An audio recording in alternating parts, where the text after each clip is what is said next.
রাবির সাথে তুফান 2 হবে না, আমি একদম জেনেই বললাম। দর্শক, একটা রিকোয়েস্ট আপনাদের কাছ থেকে অনেকবার পাচ্ছি, সুইডেনের ইউরো ব্লগ সবার পছন্দের ইউটিউবার স্বপন চৌধুরী, তাকে এখন ইউটিউবার এই পরিচয়টা দিতে ভালো লাগছে, কারণ আমাদের কাছে তিনি আসলে এরকম ভাবেই আমার কাছে আপনাদের কাছে পরিচিত, আমাদের সবার প্রিয়। Yes, not other than euro blog Swapan Chowdhury ভাইয়া, welcome to USA. Thank you very much. কেমন আছো? ভীষণ ভালো আছি, আপনি ভালো আছেন ভাইয়া? Yes, I am good. আশা করি আজকে ইউরো ব্লগের পেজ বা এফএ ফারজানার পেজের যারা, তারা প্রত্যেকেই আমাকে বলছিল, ইনফ্যাক্ট ভাইয়াও বলছিল, যে ভাইয়াকেও বলছিল। ইয়েস, আমাকে অনেকে বলছে যে আপনি যখন যাচ্ছেন নিউ ইয়র্কে ফারজানার সাথে দেখা করবেন। আমি বলেছি ইয়েস, অফকোর্স করব। একদমই তাই।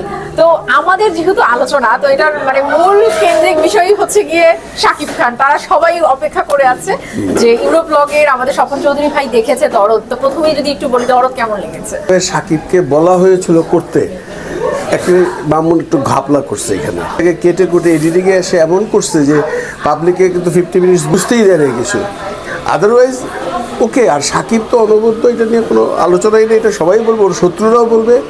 এত ভালো অভিনয় করেছে এবং এত ডেডিকেটেড ছিল, এত তার ভেরিয়েশন ছিল যেটা মানে বলার মতো না। এবং আমি তো কালকেও বলেছি একটা ব্লগে যে he is going to get the national award for this film. I hope so.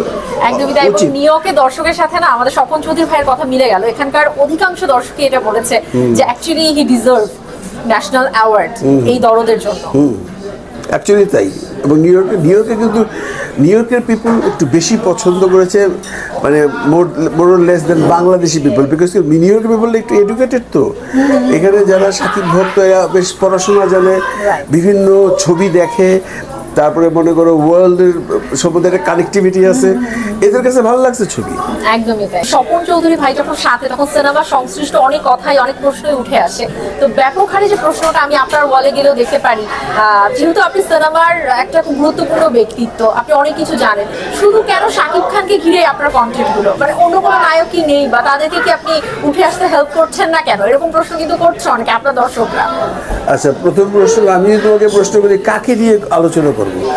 একটি আর্টিস্ট যদি অন ফ্লোর না থাকে, ইন ফ্রন্ট অফ ক্যামেরা না থাকে, তাহলে ওকে নিয়ে তো আলোচনা করে কোনো লাভ নেই, নাম্বার 1। নাম্বার 2, আমাদের দেশের এই যে বাকি আর্টিস্টগুলো আছে না, এরা অ্যাকচুয়ালি চলচ্চিত্রের যে পলিটিক্স এটাই বুঝে না। এরা এত ইন্ট্রোভার্ট, এরা নিজেকে মনে করে হামকিয়া হনুরে। হনু কিন্তু হয় নাই, হনু কিন্তু শাকিব খান। তুমি যদি শাকিব খানের সাথে তুমি মিশেছো, আমি তোমাকে আমার ইন্টারভিউ জিজ্ঞেস করবো, তুমি ওকে দেখেছো, সে কিন্তু ফিল্ম ছাড়া কিচ্ছু বোঝে না। আর বাকি যেগুলো আছে এরাও ফিল্ম বোঝে না আমি বলবো না, এরা ফিল্ম পলিটিক্সটাই বোঝে না। বিকজ দেখো, আমি তোমাকে নিয়ে তখনই আলোচনা করব, তুমি ফারজানা যদি আজকে শাকিবকে নিয়ে কন্টেন্ট না তৈরি করতে, আমি তোমাকে চিনতাম না, তুমি আমাকে চিনতে না, আজকে এখানে বসা হতো না, ইন্টারভিউ হতো না, তাই না? কেন করি? যে তোমাকে আমি চিনি। এখন যে আর্টিস্টের সাথে আলোচনা করব, ও তো ফ্লোরে নাই, ও তো অন স্ক্রিনে নাই, এবং ওরা থাকলে ওদের কোনো ফ্যান বেস নেই, কে দেখবে আমার এটা? শাকিব খান এমন একটা স্টার, ওর যে ফ্যান বেস, এটা তুমি you can compare with Salman বা কম্পেয়ার উইথ শাহরুখ। শাকিব মনে করো এবার আরও 2-1টা ছবি হচ্ছে, তাণ্ডব হচ্ছে ইনশাল্লাহ, তারপরে মনে করো অমির সাথে ছবি হচ্ছে। মানে আপনি কি এটা কিন্তু বলে দিলেন, মাঝখানে কিন্তু আমাদের শাকিবিয়ানরা একটা তথ্য পেয়ে গেল যে তাণ্ডব রাফির সাথে একটা কথা, আমি আমার কন্টেন্টে বলেছি। এটা কি আসলে এরকম কিছু আসছে? ব্যাপক প্রশ্ন। রাফির সাথে তুফান 2 হবে না, আমি একদম মানে জেনেই বললাম। আপনি বললেন তুফান 2 হবে না, এখন বুঝতে পারছেন শাকিবিয়ানরা কিন্তু জানে 2026-এ তুফান আসছে না। তুফান 2 না, তাণ্ডব আসছে। তাণ্ডব আসবে, তাণ্ডব আসবে। শাকিবিয়ান বুঝতে পারছেন, আপনারা স্বপন চৌধুরী ভাই এসছে, আর ইউনিক কিছু জানবো না, এটা তো হতেই পারে না। আজকে বিস্তারিত একটা বিশাল বড় কন্টেন্ট কিন্তু পেয়ে গেল সবাই। আর শাকিবকে দেখছো তো, যে শাকিব ইদানিং কিন্তু আমাদের লোকাল আর্টিস্টদের সাথে একটু কাজ করতে অনীহা প্রকাশ করে, ঠিক না? মানে একটু ডিফারেন্ট কিছু চায়। এই যে চাষি আলম, তারপরে ওই যে পলাশ, মানে কাবিলা, মাজরুক, মারজুক, রাসেল, এই গ্রুপটার সাথে যদি শাকিব খানের কম্বিনেশনে অমি যদি একটা সিনেমা বানায়, আমি 100% sure it will be boom boom, একদম শিওর। এবং এটা হচ্ছে অমি অ্যাকচুয়ালি নিশুর ফ্রেন্ড। আচ্ছা, নিশুর সাথে তার একটা ভালো সম্পর্ক ছিল, ওদের মধ্যে কথা ছিল যে দোস্ত, আমি যদি কোনোদিন হিরো হই সিনেমায়, তুই ডিরেকশন দিবি, আর এর আগে তুই অন্য কারো নিয়ে সিনেমা বানাবি না। অমি ওয়েট করছিল, বাট নিশু যখন এইটা পেয়ে গেল সুরঙ্গ, এই তাদের মধ্যে কিন্তু সম্পর্কটা নষ্ট হয়ে গেল।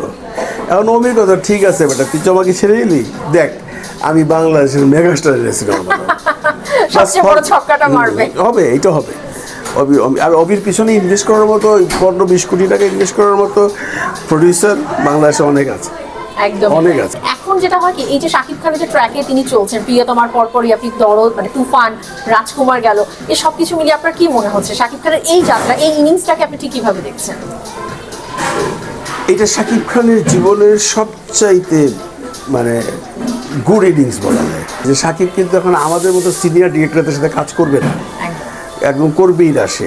তো এখন এটা তো শাকিবও বুঝে যে এরাই অ্যাকচুয়ালি নেক্সট জেনারেশন, এরাই অ্যাকচুয়ালি সিনেমাটাকে এগিয়ে নিয়ে যাবে এবং এদেরকেই শাকিব পছন্দ করেছে। এবং আরেকটা কথা বলে রাখি যে শিহাব শাহিনের পর শাকিব কিন্তু ছবি বানাবে, এটা এখনো ঠিক হয়নি, মানে এই দাগির পর শাকিব এদের নিয়ে কাজ করবে এবং এই ইনিংসটাই তার চলবে বহুদিন, till say as a hero কাজ করছে।